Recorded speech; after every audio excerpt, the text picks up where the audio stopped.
Anthony Copley, 1567–1609, was an English Catholic poet and conspirator.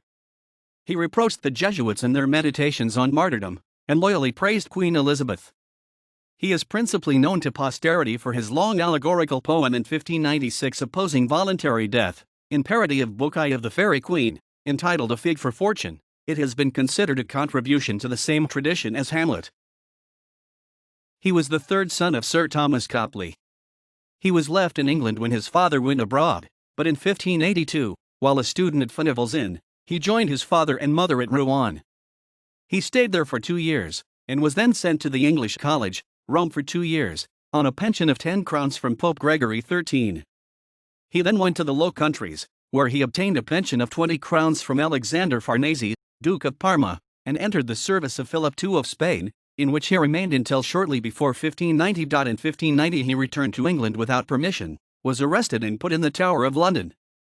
He asked for pardon and gave the authorities information on the English Catholic exiles.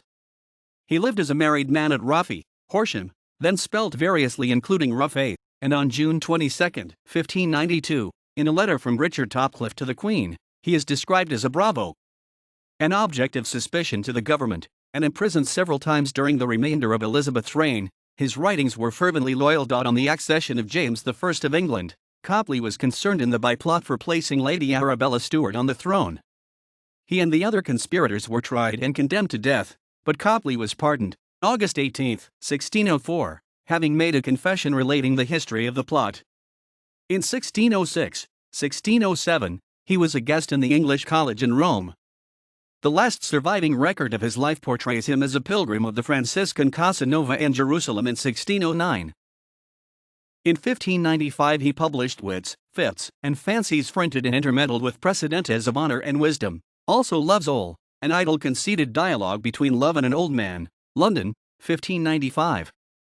The prose portion of this work is a collection of jests, stories, and sayings, mainly taken from a Spanish work, La Floresta Spagnola, and was reprinted in 1614 with additions, but without Love's Ole.